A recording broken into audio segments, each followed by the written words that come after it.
कार्य का मेन उद्देश्य क्या है? मेन उद्देश्य है वीरांगना रानी अवंतीबाई लोधी देश की लड़ी थी, लेकिन इतिहासकारों ने उनके इतिहास को मिटाने का काम किया।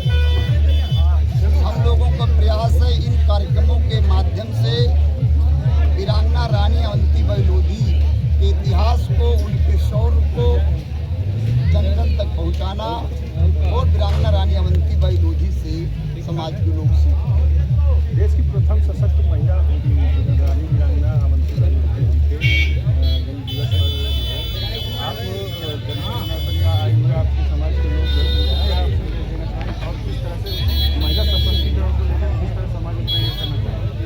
हम यही संदेश दे आए हैं कि वीरांगना रानी अवंतीबाई लोधी देश की लड़ी थी, देश के लिए लड़ी थी, राष्ट्र की लड़ी थी और राष्ट्र देश के निर्माण में उनका बहुत बड़ा योगदान रहा है और उनके पदचिन्हों पर समाज को चलने की आवश्यकता है। 1857 में वीरांगना अवंतीबाई लोधी जी के पति जब एक्सपायर हो गए तो उसके बाद वीरांगना रानी अवंतीबाई के पति विक्रमादित्य के देहांत के बाद रानी अवंतीबाई लोधी ने पूरे मंडला को अपने हाथों में लिया और मंडला के लोगों को तैयार करके अंग्रेजों के खिलाफ एक बड़ी जंग लड़ी।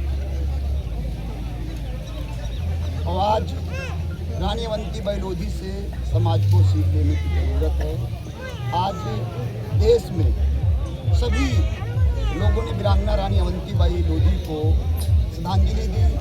उत्तर प्रदेश के वर्तमान मुख्यमंत्री आदित्यनाथ जी ने भी दिया और उत्तर प्रदेश के पूर्व मुख्यमंत्री अखिलेश यादव जी ने भी दिया। लेकिन लोगों ने श्रद्धांजलि दिया वीरांगना रानी अवंतीबाई लोधी के नाम से जन कल्याणकारी योजनाओं का संचालन नहीं किया। यदि इन लोगों ने वीरांगना रानी अवंतीबाई लोधी के नाम से जन कल्याणकारी योजनाओं का संचालन किया होता तो समाज बहुत प्रेरित होता। आज चुनाव है लोधी समाज का वोट लेने के लिए। आज चुनाव है लोधी समाज का वोट लेने के लिए सभी दलों के नेता लोधी समाज को साधने के लिए लगे, लेकिन ये समाज जाग चुका है। यही उत्तर प्रदेश है। इसी उत्तर प्रदेश के एटा जिले में सतवीर लोधी की पुलिस पिटाई में मौत हो गई। उसके बाद हरदोई के शाहबाद थाना क्षेत्र में रवि लोधी की पुलिस पिटाई में मौत हो गई। उसके बाद रायबरेली में हत्या हो गई लोधी समाज की। लोधी समाज की बेटियों के संग अत्याचार हो रहा है, लेकिन सरकार वीरांगना रानी अवंतीबाई लोधी के वंशजों को न्याय नहीं दे रही है।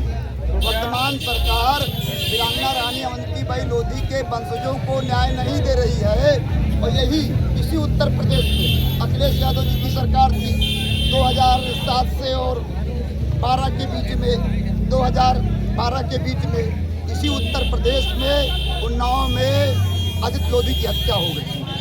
अखिलेश जी की सरकार की बात मैं कर रहा हूँ। और उसके बाद अखिलेश जी की सरकार में एटा में लोधी समाज की बेटी संग दुराचार हुआ तो लोधी समाज सदैव पिटता चला रहा। सरकार समाजवादी पार्टी की होती है तब भी लोधी समाज पर अत्याचार होता है। सरकार भारतीय जनता पार्टी की होती है तब भी लोधी समाज पर अत्याचार होता है। किसी भी सरकार में समाज सुरक्षित नहीं है। अब समाज जाग चुका है और समाज अपना घर सबका दल यूनाइटेड को मजबूत करने में लगा हुआ है, जो सैलाब आपके सामने दिख रहा है। आने वाले 2027 के चुनाव में लोधी समाज किस तरफ से जो है वोट की 2027 में लोधी समाज अपने घर को मजबूत करेगा। लोधी समाज में विधायक बनाए। लोधी